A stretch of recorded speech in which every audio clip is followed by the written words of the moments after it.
Ladies and gentlemen, welcome to yet another episode of our virtual global leadership podcast, where we deep dive into the realms of mindfulness, personal growth, and professional success. Today, we have the pleasure of introducing you to the remarkable individual Div. Div embodies the essence of mindfulness and simplicity, believing wholeheartedly in the power of authenticity. With a passion for empowering individuals to embrace their true selves, she brings a wealth of experience and wisdom to our discussion. Throughout her career spanning over a decade, Div has been at the forefront of B2B SaaS product marketing, both in startups and Fortune 500 technology companies. Collaborating seamlessly with product sales and marketing teams, she has honed her expertise in driving growth and innovation. But Div's impact extends beyond the corporate world. As a mentor and expert in residence, she has earned recognition as one of the top 100 product marketing influencers by the Product Marketing Alliance. Today, we will explore Dave's insights on career growth, authentic leadership, mindfulness, mental well being, and navigating the complexities little bit on product marketing. Join us as we delve into her journey, uncovering valuable lessons and practical strategies for finding balance and fulfillment in both work and life. Hi, Dev. How are you? Hi, Sagar. I'm doing great, and thank you for having me. This is a true pleasure. Wonderful, Dev. So, Dev, I'm curious to know what comes to your mind when you hear the term future of work. Future of work reminds me of a lot of things, and if I were to forecast the future of work, I would want it to be mindful. So, so, what makes you, be a mindfulness practitioner or a well-being practitioner? I will go back to 2020, right before the pandemic kicked in. I was diagnosed with generalized anxiety disorder, and I didn't know what that meant, but I was determined to figure it out and help others.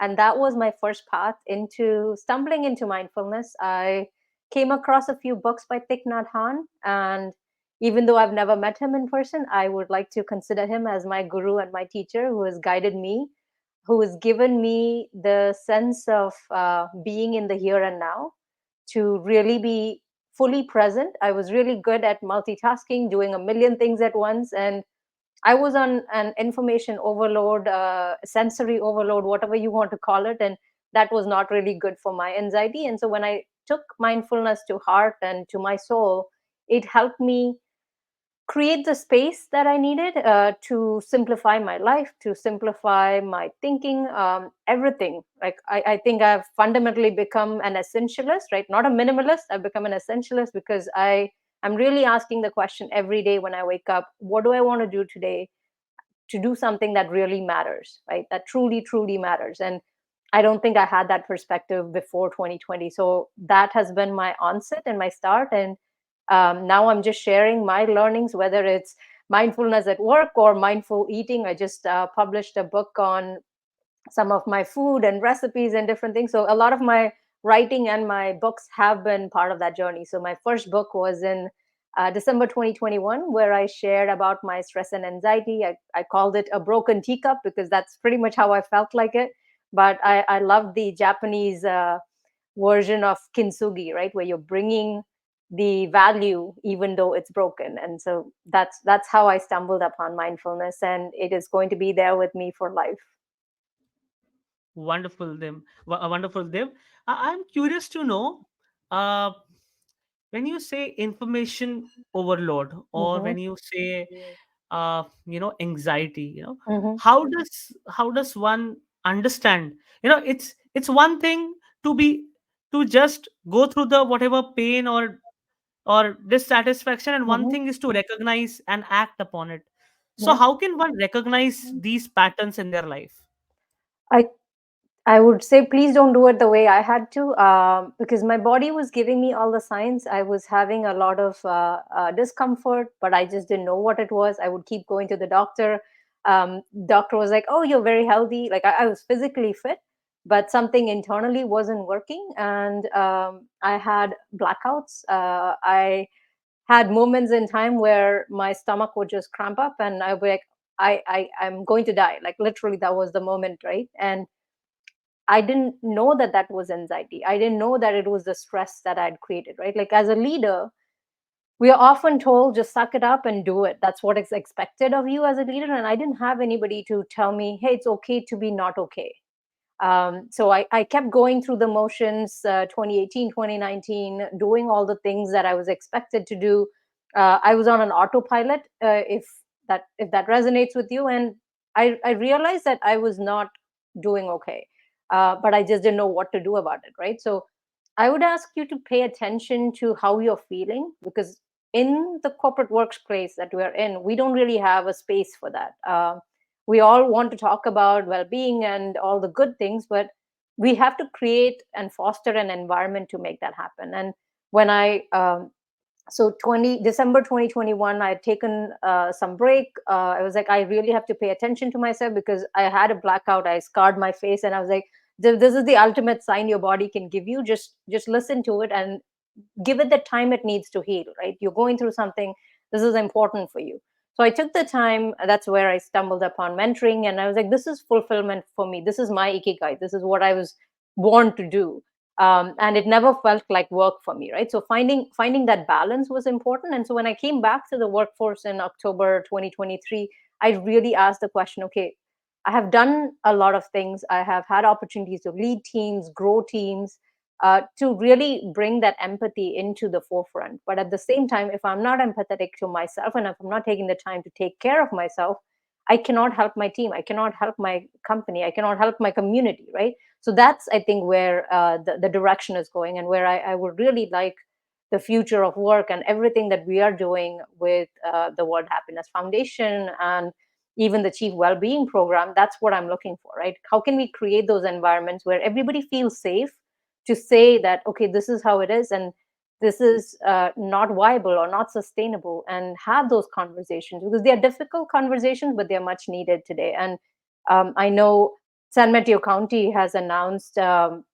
loneliness as one of a health emergency, right? So there's so much movement that's happening around us, and I don't think you or I could be any more fortunate to be at this moment where we can make that change happen and not just sit back and say, yeah, it's somebody else's problem, but I want to make that change happen myself. Wonderful, wonderful, Dev. So, I am also curious to know how are you wearing the several hats or a portfolio that you manage about for yourself as well as for others? Can you just give a brief about it? Sure. Yeah. So I always like to describe myself as I'm a mentor and an explorer. The explorer is my wild card because I've realized that there are different parts of me that needs different outlets, right? So I'm a creative person. I love to travel. I love food. I love to capture photos of flowers, or any part of nature for that matter. And you'll usually see me on Unsplash, or I have my own YouTube channel where I curate some of these videos. So that's one form of my portfolio, if you will.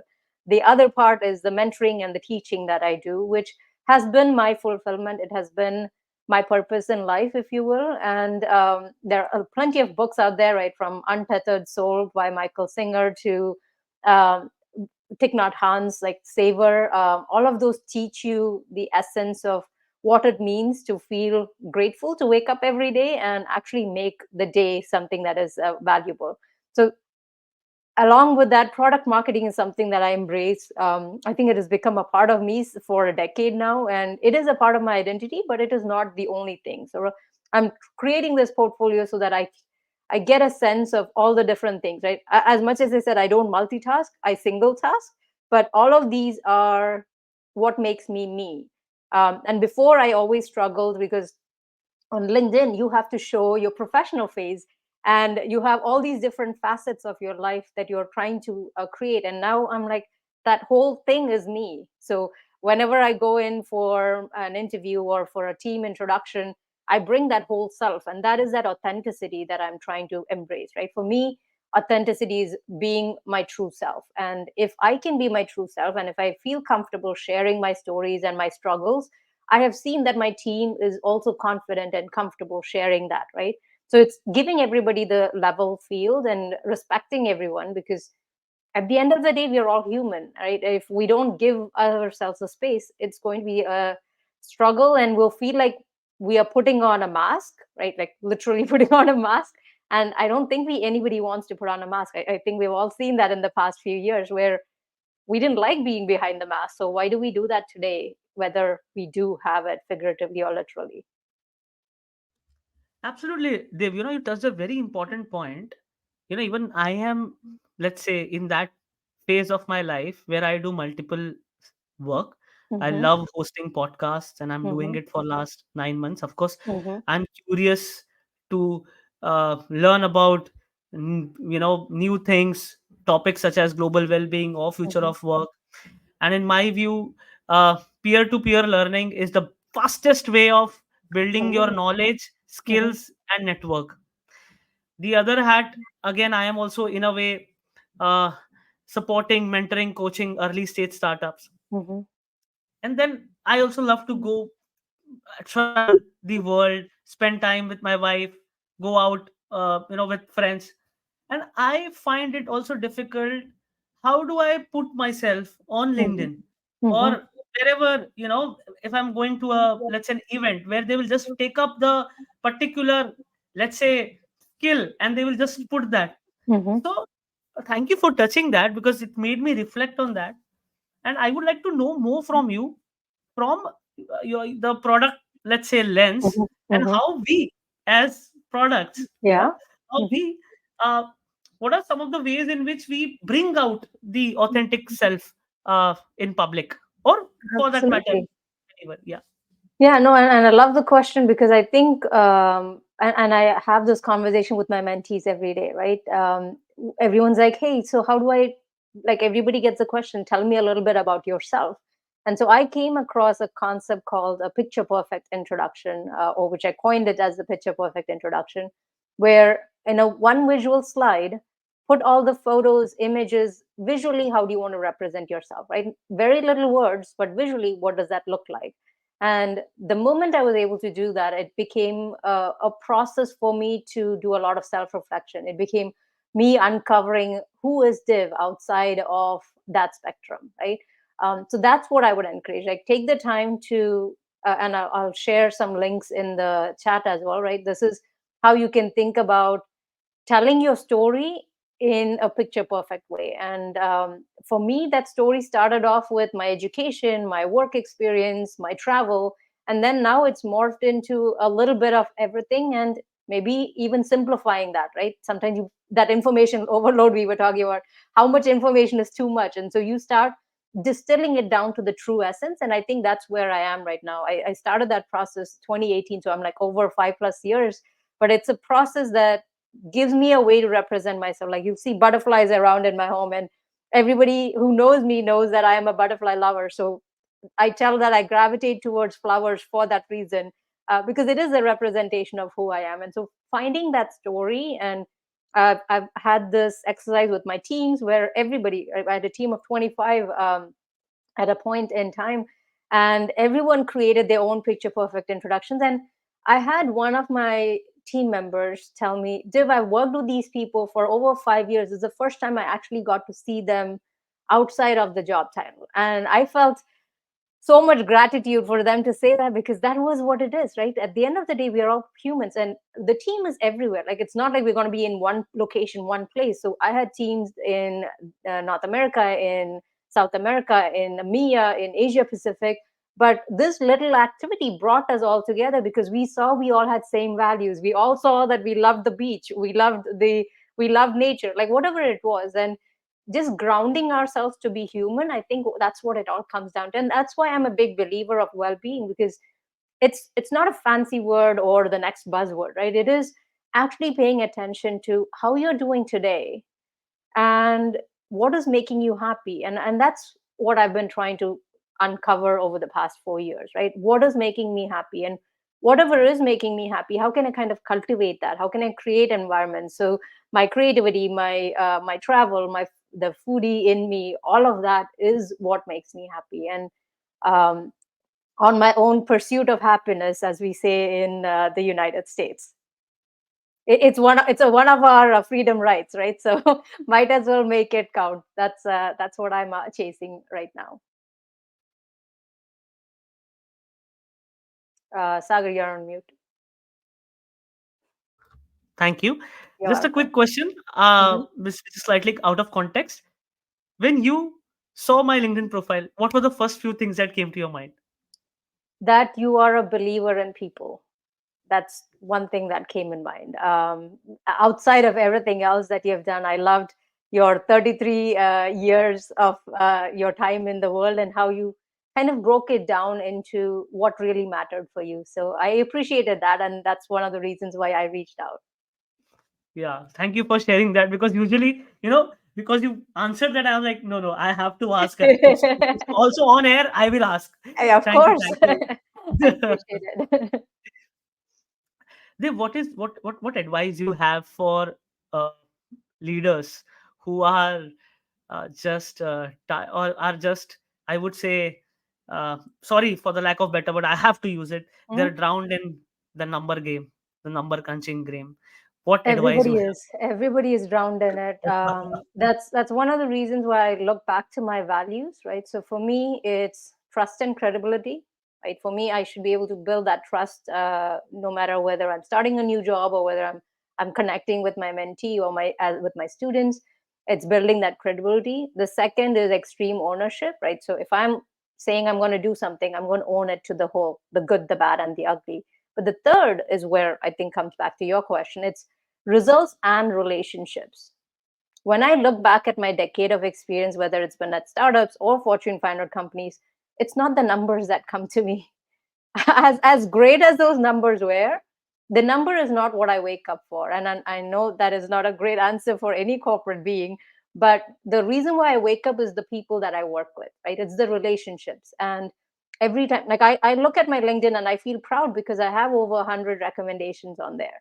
And I've made it like a practice, right? I have said, hey, if I've had an impact on someone's lives, I want to capture it. That is my treasure. I'm not taking Hmm. the money in the bank to the grave, but these recommendations, these kindful thoughts that people have shared of the impact that I've had in their lives is what I carry forward. And I've been very fortunate to have the support system, right? So when I told you about that 2020, when I was going through anxiety, when I stumbled upon mindfulness, we had this Zen program that I was part of, and we had a team of 4 people, right? We had these small groups, and the group became my accountability, right? Like I was struggling, I was in knee deep into, okay, I don't know what I'm doing. Everything seems to be going wrong. I'm putting all these guardrails. I'm creating this mindful calendar. I'm being very systematic because I need that systematicness to help with my anxiety. If I don't know what my day is going to be like, it's like a haywire in my head, right? And so if people appreciate how organized I am, but they don't realize that if I'm not organized, it impacts my anxiety, right? So figuring out what those numbers mean for you. So I'm not driven by numbers, but I'm driven by the impact that I can have, right? So if I get to work with really amazing people and we are collaborating and doing all these awesome things, the numbers will show up eventually. The numbers will play out the way it's supposed to. But if within the company you have constant tension and friction and everybody is saying one thing in a meeting and doing the complete opposite behind you, it breaks you down. And that's what broke me down, right? The reason why I had to take those drastic steps, because I loved the work that I was doing, I loved the people that I was working with, but somewhere along the way, with shifts in leadership and everything, it broke down.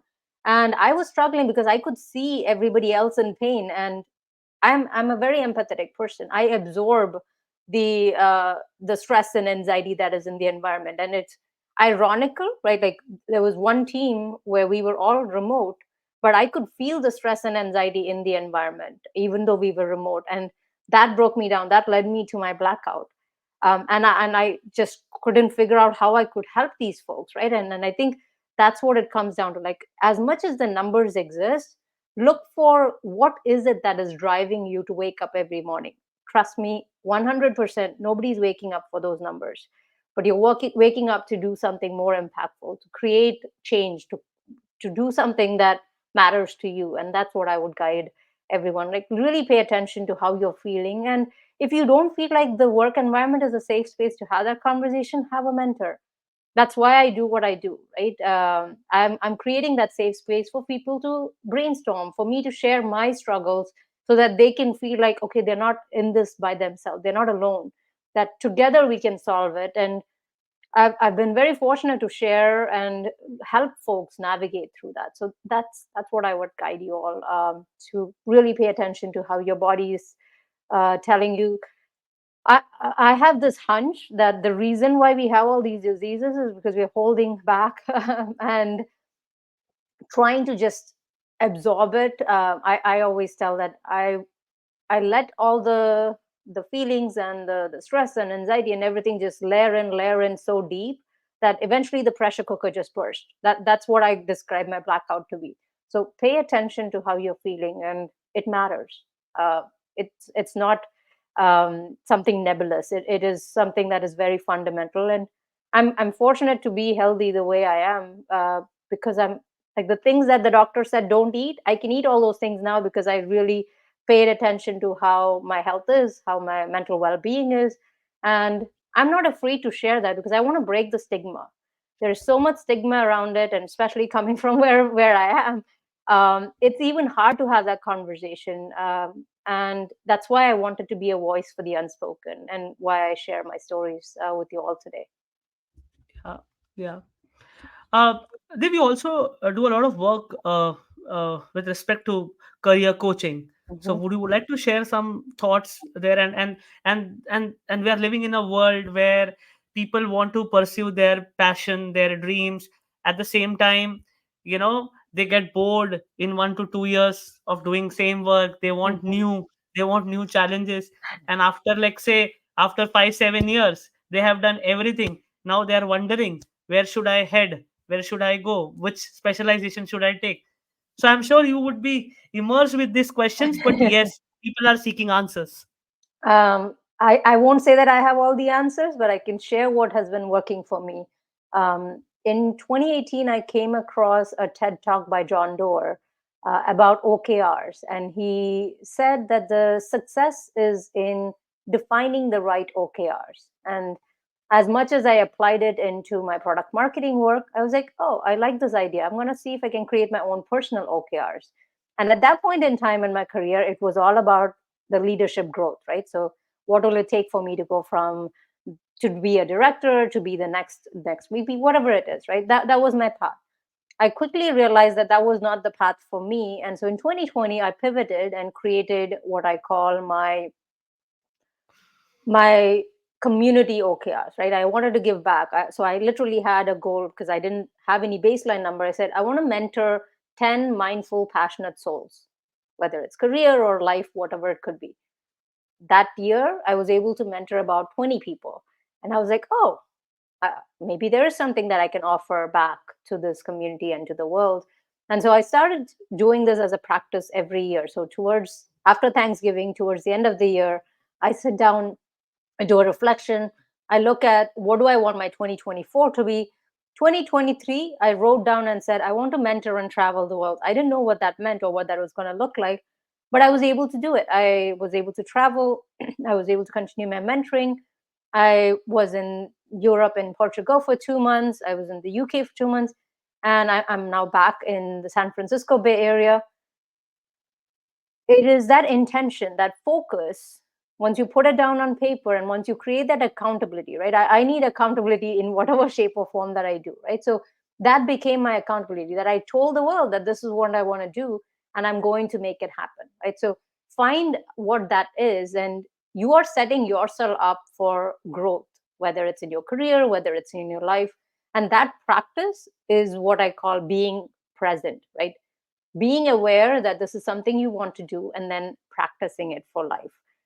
If you have something like that, trust me, every year you will create your own new challenges. So this year, one of the challenges I created last year when I was in the UK with my sister and her family, we started swimming lessons. I was like, I love the water, but I've always been afraid of swimming. So now, where I am, I'm fortunate to have a saltwater pool next in this apartment building. And I'm like, every day I'm going to wake up and 10 minutes. I'm not going to put any crazy number where I feel like, oh, I don't have the time in the day to do it. So 10 minutes of swimming, 15 minutes if I can. And that's it. I am at day 28. I started this in January. There are some days I do it, some days I don't, which is okay. But it is a practice that I'm putting in, right? Often you say after 21 days, it becomes a habit. So I'm looking at bringing that into my day to day. So there are a few things like that that I bring. Like I wanted to learn languages. So I've been learning Spanish for over a couple years here and there. Then when I went to Portugal, I was like, oh, I was learning the wrong language. So now I need to learn Portuguese. So I started picking up Portuguese on Duolingo. And then in August, September, I was like, just learning these two languages is boring for me, weirdly enough. And at that point, I was watching some Korean TV shows, and I was like, oh, I want to learn Korean. And so I started combination. So I had Spanish and Portuguese, Korean and Japanese, and then French and Italian, because why not? I don't know why. So I have a rotating of 6 languages every day after I'm done from work. It's my practice. So every day it's my wind down routine for the day. I will sit with these 6 lessons, finish them, and then get to my cooking or my dinner, whatever I need. Right. So you can challenge yourself. Don't wait for the environment to challenge you, or wait for, and this is something that I've learned, right? Like over time I realized that I don't have to wait for the work to create those opportunities for me to learn more, and for me to get bored and be like, oh, the work is not enough. That is why I do all these things that I do, like Sagar mentioned, right? I host podcasts, I do teaching, I do mentoring, because all of that is what gets me excited every day, not one thing by itself. And I cannot do just one thing by itself. That's just not me. And so figuring out what that is, and then creating some form of these OKRs will always give you the space that you need for sure. Yeah, yeah. Uh, thank you for sharing that. One other area where, from geopolitics Mm-hmm. to our respective homes, Mm-hmm. we, in a way, we are living in a world where people are surrounded by people, Mm-hmm. and then there is so much of stress in relations. Look at the way, uh, the divorce rates have gone up over the, Mm-hmm. I mean, interestingly, in India also it's doubled in the last 10 years. I'm Mm-hmm. just giving one data point, Yeah. but then not two brothers or sisters or whatever parents, they are not sharing that bond. Okay. Mm-hmm. Mm-hmm. And I think, I'm sure mindfulness is a gateway to access and in fact improve that those relations also. So what are your thoughts there? And then, of course, this is the first part of the question. Mm-hmm. Then I have the second question, but please, I would love your thoughts there. Sure. Yeah. So being a divorcee myself, I can definitely embody the sentiment, and that was another part of the stigma that I had to navigate through in the past few years, is getting comfortable with the uncomfortable, because in society we haven't created the space for it, right? Me and my ex-husband, we knew this wasn't working, and we were comfortable to make that shift, just so that we could figure out what happiness meant for both of us. And it's okay to grow apart. Don't just be miserable in that and think that, oh, I don't have a choice, that I cannot do something with about it. So we made that choice, and I think the hardest part was helping my parents see, right? 'Cause we are still good best friends, we still stay in touch, but marriage just didn't work out, and it's okay. Sometimes we think, oh, no, no, we have to put up with it, or there are outside factors that are beyond our control. But the reality is, everything is within our own control, and we should be able to make those decisions, whichever path makes sense for us, right? Similarly with family and bonding, that's something that I've personally struggled with a lot. We are not um, great communicators at times, and I'm learning to have a voice, because I've always been the quiet one, the one that will be like, you tell me what you need me to do and I'll do it. And I've never actually asked, what do I want, or what will make me happy, or anything like that, because I've been conditioned to just see how everybody else does everything else, and think that that's the answer and that's the way it has to be, right? So figuring that part out, and just really seeing people as people, right? Like for me, with my parents, I've always been like, oh, why can't we be this way? Or like I see other families and others, and I'm like, why can't we be that way? But then once I really started to understand, maybe it is part of age, right? When you grow up, you realize what your parents have gone through. And I was fortunate enough to spend a year with them in the past year, and I could actually see them as my parents and as human beings, and be like, I had put all these I don't know, the fancy, like, fairy tale kind of scenarios, but at the end of the day, we're all trying to do our best. We're all trying to help each other be our best. And once I created that space, I saw them in a whole different light, and I got to know so much about them than I ever had in the 40 years that I've lived this life, right? Like that, I think, was the biggest part. And share how you're Yeah. feeling, right? We often think, oh no, we have, like, I always was like, oh, I have to be the good girl. I shouldn't ruffle the feathers or create any trouble. I just want to be the people pleaser. And the people pleaser didn't really work for me. So now I'm learning to be that voice and to share how I really feel versus saying, oh no, I don't want to trouble them, so I'm just going to keep it up to myself. And the anxiety gave me the chance to break open, if that makes sense, and Mhm. really pay attention to what is troubling me within. And I think that that was the big moment for me, for sure. So I appreciate the question because I don't think I've addressed this anywhere. So thank you, Sagar, for that. Yeah, yeah, yeah. I'm just following the cues that you're giving me, and that is helping me ask you few questions. And the Absolutely. part B of the same topic is that, Hmm. Dev, I'm sure you understand specific, let's say, to India. Hmm. It's just a saying that people work for 8 hours. People actually work for 12 hours. Hmm. If you Hmm. see the right Hmm. sector, okay. Hmm. It Hmm. could be true in the US as well, Yeah, or yeah. in some of the other countries now. No, where people are actually spending a lot of time with their peers and their, let's say, their circle. And Mm-hmm. workplace well-being, I feel, in this the times we live in, I would rate slightly higher than the other relations we have.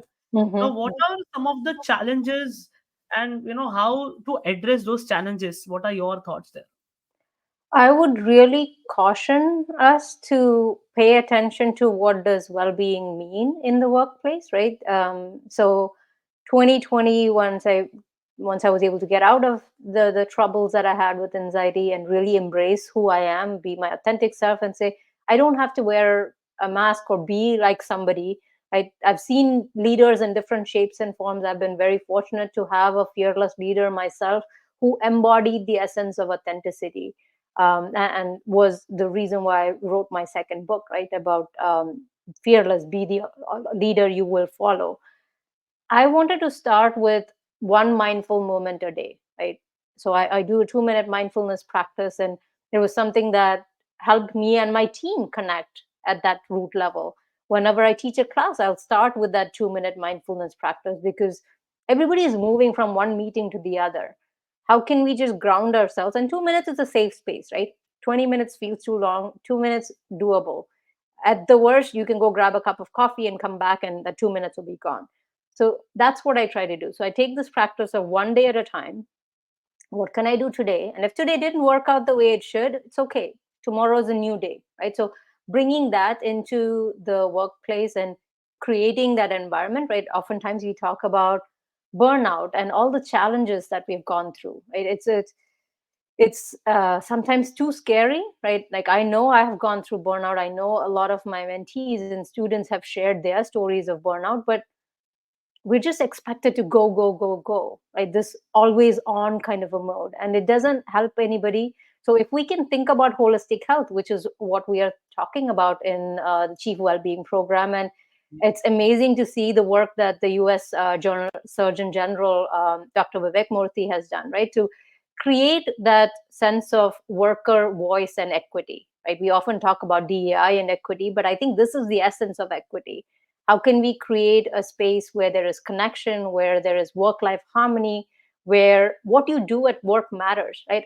I'm a big believer that whether you do 6 hours of work or whether you do 12 hours of work, it doesn't matter. I Mhm. am I've created a discipline. Like, if you look at my calendar, it's 8 to 4. That's my work schedule, right? In between that, I have my 1 hour lunch break. Before, I was so good at giving away my lunch break. I would be eating my lunch and having a meeting at the same time, doing neither of them effectively, right? So little practices like that will make a difference. And I have 1 hour that I have blocked off that is called Walk to Remember, because I know it is important for my mental well being. And I'm Mhm. making that conscious choice to say, whatever needs to get done in that 8 hours, I can actually do it in 6 hours. But Mhm. I'm focused. I have the clarity at that point in time. I'm not doing 10 things at once, switching, context switching, right? And there's a lot of research that shows that every time we have that context switch, somebody pings you, right? My biggest struggles when I came back to the workforce was the Slack notifications. That ping, ping, ping, ping, ping. It got to me. And I was like, I need to turn that sound off. I need to get to the Slack only when I'm ready for it, not let it control my day. Because every time that happens, and I don't know if it is disruptive for others, but it is very disruptive for me, because the work that I do in product marketing needs a lot of that focus, and like I need block of time. So I have focus times in my calendar, 2 hours in the morning, 2 hours in the evening that I have put in, and the rest of it I give for meetings, right? I don't want my day to be just meetings. And then I look back at the weekend, like, where do I have time to do the work? So I'm very intentional in my calendar. If I need to do some work and if I need to adjust my day, I will.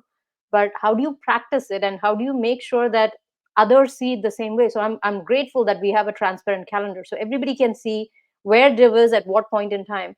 We have a hybrid work environment, which helps me have the flexibility. When I need to work from home, I can, and when I want to go to the office, I can.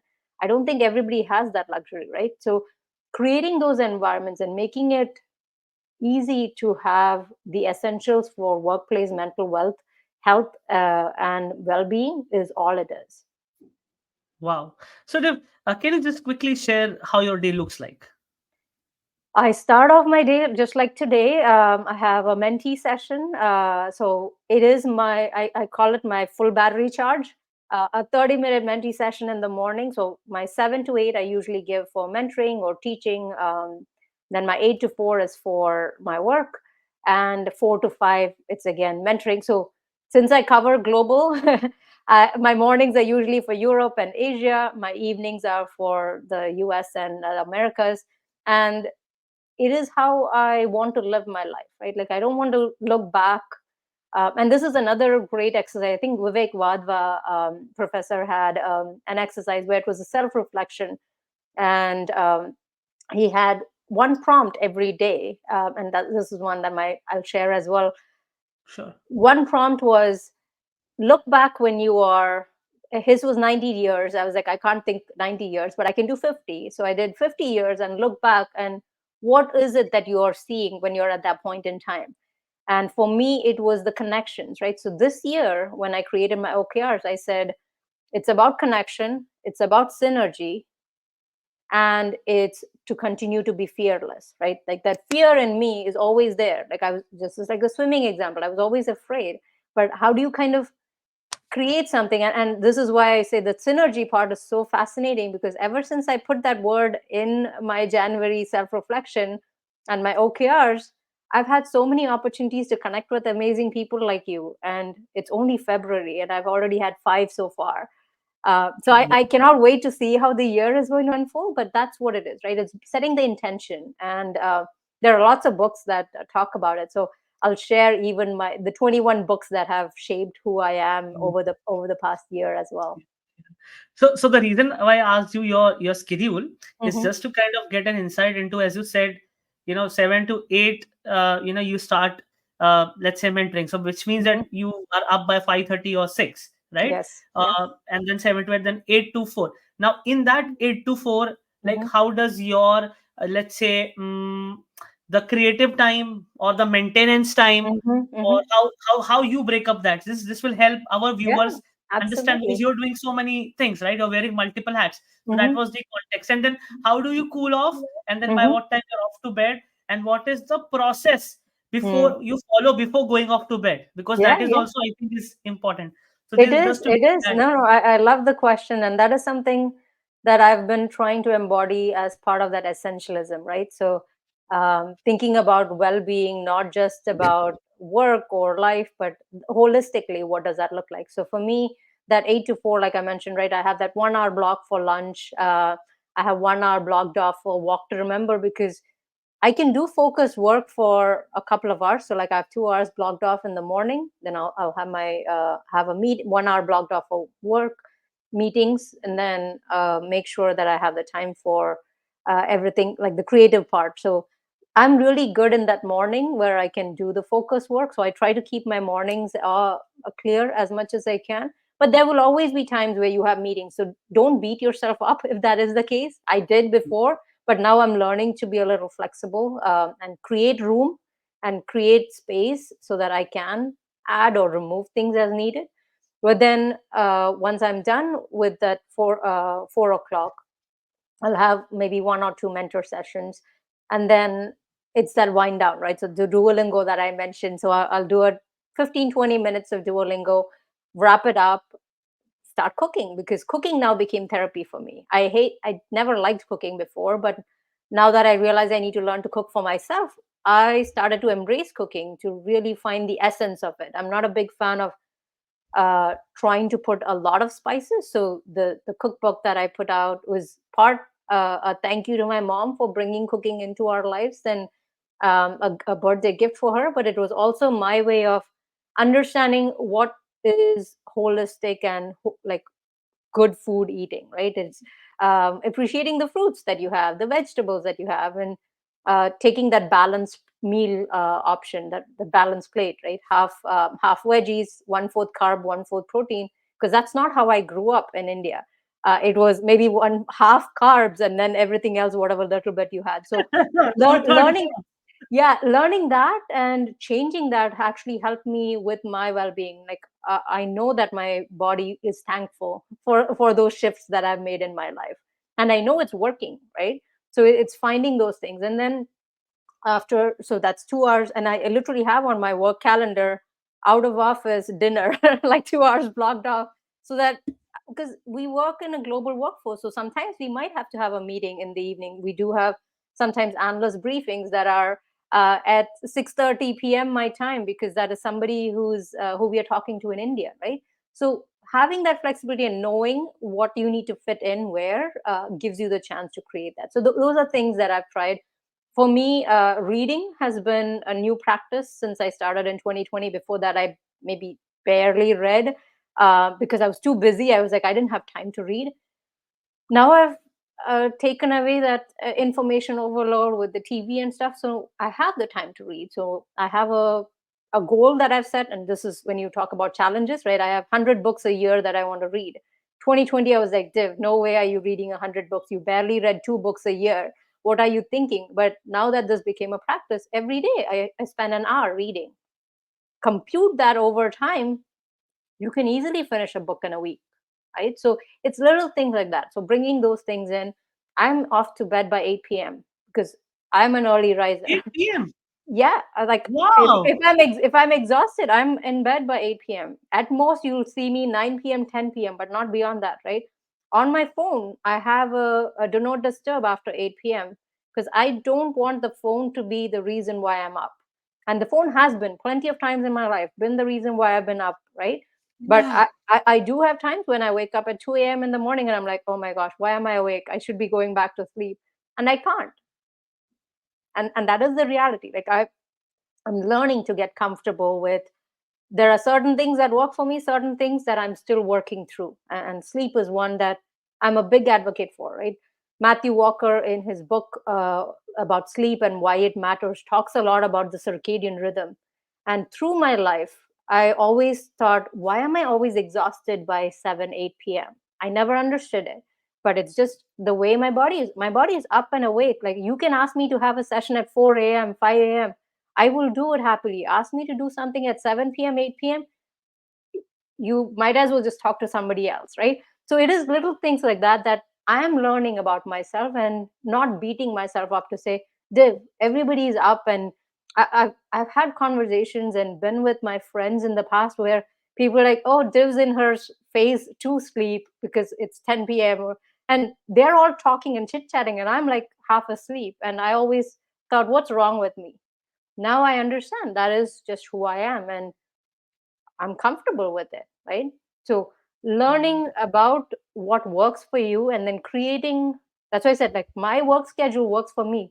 I've had folks tell me, oh, that's very rigid. Like, I could not function that way. And I'm like, for my anxiety, I need to know exactly how my day is going to plan out. And if somebody throws a last minute meeting onto my schedule, it drives me wonkers. As much as I understand why they're doing it, and if it's urgent and something I need to adjust to, I'll adjust. But if you have many of those coming in, that is sensory overload for me, Yeah. right? So learning about that, and then being okay with it. Now I'm like, and I tell this to everybody. I become a pumpkin after sunset. that, that's something that I am starting to embrace and being like, it's okay.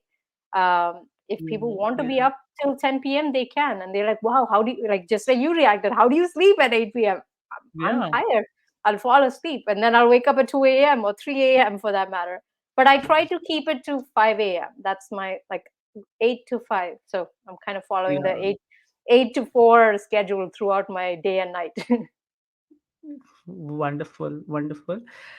Then, what role each one of us as individuals, as teams, as beings on the planet, what are some of the things we should implement to become the voice for global well-being with the pandemic which has gone, with the wars that are happening, with so many things happening, just I can just go Yeah, on and yeah. on, but I'm Mhm, sure mhm. the viewers would have got the question when I say wars, right? Because Yeah. Mhm. I mean, can't ignore that. And with the layoffs that are happening, I think all of us have some, and I think, and one common passion that we both also share is that, for the global well-being. So I'm really, really excited to know, what each one of us must do, like some of the action steps we must take. Yeah.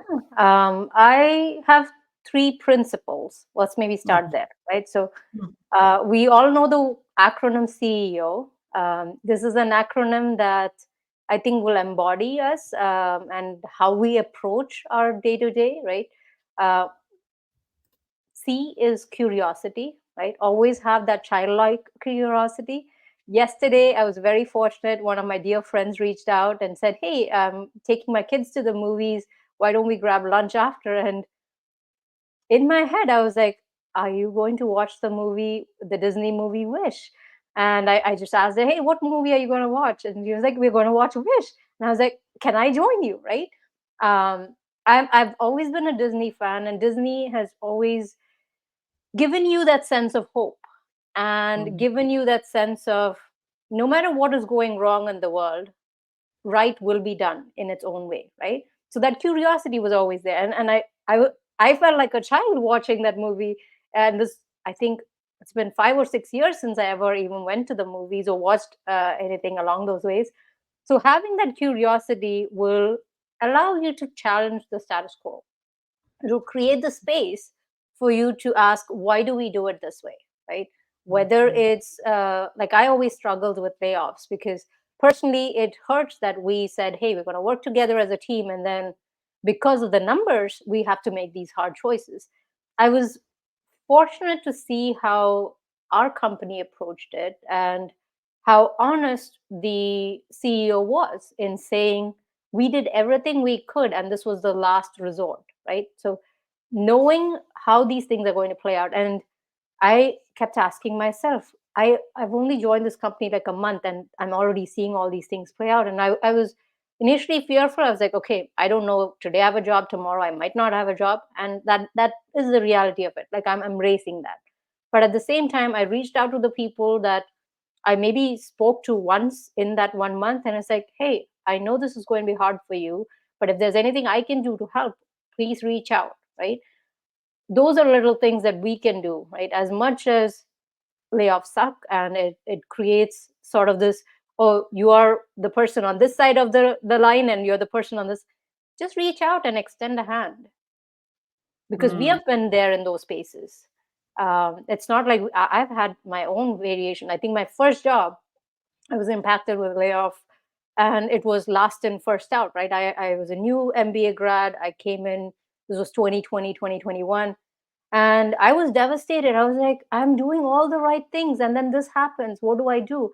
I remember walking down to the car parking area and just breaking down, calling my husband at that time and saying, this is what happened. Like, what am I supposed to do? And he was comforting, like he gave me the right guidance. He said, we'll figure it out, right? I knew I had a support system to navigate through it. So if anybody feels like they don't have that support system, just reach out to us. Like, we are here to help. At the end of the day, you shouldn't feel like you have to go through this alone. Like, I'm so fortunate to help so many people. I just recently had one of my mentees that I'd connected in 2020 reach out and say, hey, I've been looking for jobs. I'm constantly getting the rejection. I don't know what to do. And I'm like, let's just navigate through it. Let's look at your resume. Let's do some mock interviews. You get these product Mm-hmm. marketing assignments. I'll give you my 2 cents and help you. And she recently responded, said, hey, I got a job offer. And it couldn't have happened if it wasn't for you. And I'm like, I truly believe that people find people at their time and need. And I was very fortunate to have that support system, right? That fearless group that I was telling you about. And that's what it is, right? The E is empathy. It's showing empathy for yourself, showing empathy for your team, for your peers, for everybody in your community. And that's why I love the PMA, because they are just as much family for me as anybody else. And they've given me that sense of belonging, and I'll say the word belonging with a double emphasis, because that is what it is. I've always struggled with, where do I belong? Like, I'm a global citizen for what is good or bad, right? Like, I was born in India, in Calicut, in Kerala, but I grew up in Saudi Arabia. Then I lived in India for a decade, and then I came to the US, and I've been here for over a decade. And for me, that sense of belonging is the world. And I look at all my friends, I look at all the mentees and students and everybody, that the peers that I've connected with, leaders that I've connected with, and everybody is in different parts of the world. But that's the world that we live in. Whatever happens at a micro level or a macro level impacts all of us, whether we realize it or not. And I love the mindfulness practices that we have, right? Where we talk about us, me, then I talk about the other, and I talk about the sense of community and the world. And if we can, like, if I have joy to share, and this is why I do the creative practices, right? The flowers and the photos that I capture, I share on Unsplash, on Instagram, because that is the joy that I just saw, and I want to share that with the world. And if we can bring more of that, I think we are on our track to bring 10 billion happy people by 2050, right? That's what it is. So O is your being open, creating that space. And to create space, you have to take out things, right? Like, it's the whole Mary Kondo concept, but it's, if you fill your day with so many things, you don't have time to breathe. So how do you create the space so you have time to breathe? My walk to remember is that it's, I've done half of my day. Now I need to get through the rest of the day, but how do I create the space to think? Because whether you work 8 to 4 or 8 to 8 or whatever it is, you have to step out to actually think, and creating that space and being open is important. So it's C, curiosity, E, empathy, O, open, right? CEO. And if you can bring those principles, see what works and what doesn't, right? Yes, we are going through a time where war is scary, and I hoped that we wouldn't have to see such times, right? But that is the reality of the world that we live in. But we can connect with those people. I have so many friends and folks that are that have families in those areas, and if we can build that sense of community and belonging, and just listen, right? Like, be there for them. That's all it is. We might not have the right comforting words, just be there for them and say, I'm here. Like, how are you doing? I'm here. Is there anything I can help? That's it, right? That, I think that's what it all comes down to, right? It's, we can talk about well-being all day long, Sagar, but at the end of the day, it's belonging and feeling safe. And safety is a factor. As a woman myself, it is like number one the reason why I am where I am, and it is important for me wherever I go, where I travel, whatever it is, right? So breaking our own boundaries of fear and being fearless at the end of the day. Yeah, yeah. Interestingly, I listened to this. I was listening to this mythological pod, not podcast, audio Mm-hmm. book on Mm-hmm. Mahabharata. Mm-hmm. So the difference between bravery and stupidity is what in one of Mm-hmm. the chapters he says Yeah. that brave are the ones who know the fear, who Mm-hmm. understand fear, Mm-hmm. and with that understanding, they manage their fear and take action. And Absolutely. Yeah. stupidity is just overconfidently being this Saying thing. that. And Yeah. that was like, oh my god. So It is. bravery, It is. yes, I And was like, wow. there's so much, and it's interesting that you mentioned the Mahabharata because there's so much in the Vedas and everything, right? And I can't remember whose it was, but there's a quote saying, "The war is within us," Yeah, right? yeah, I yeah. want to say it's the Gita, but I could be completely wrong, so I Yeah, don't want to yeah. misquote something. No, no, But yeah, yeah. that is the reality, right? The war is within us, and the minute you can be self-aware to do something about it and not be the one on the stupidity side, I think you are reaching. Like I know we talk about um, enlightenment in different aspects, but I don't know. It's beyond that. It's connecting to your own soul, and I am I'm grateful to be connected to my soul. Like I can feel the sense of who I am, where I am, and why I matter. Right? If you have that, Yeah, anything you can do anything, and whatever obstacle comes your way, you will navigate through it because you have that sense of belonging. You have that sense of what I do matters, and that's why I'm grateful to my mentees, my students, because they gave me the sense of purpose. I'm nobody without them, right? And true. I would have struggled through my anxiety. I had a lot of self confidence issues. I was going through a lot, trying to pick myself up from the rumble, right? And they gave me a sense of purpose, and they gave me a sense of, Div, you are precious, you are important in this world, and what you do in whatever way, like it doesn't have to be a grand gesture. It could just be picking up a phone and reaching out to your friend and saying, hey, how are you doing today, right? Yeah, Everybody goes through their own struggles, and not everybody is comfortable sharing that, but I've had so many yeah. people open up their hearts and souls to me that I will forever be indebted to them, because we are able to create that safe space for each other, and that's all it is. Yes, yes.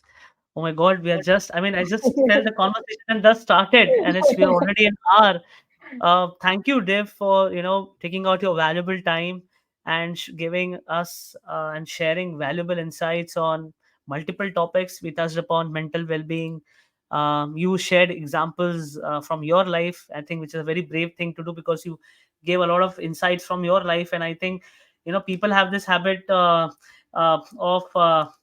just let's say when someone is consuming information, people usually tend to quote examples from the things that are happening, but you were brave enough to share, which I am really happy that you did that, because that also impacts listeners, because then they are thinking, okay, if someone who is there sharing, I am also going through the same, so it's very easy Mhm. for them to relate. So thank you, Dave, for doing that, and it's wonderful to connect with you.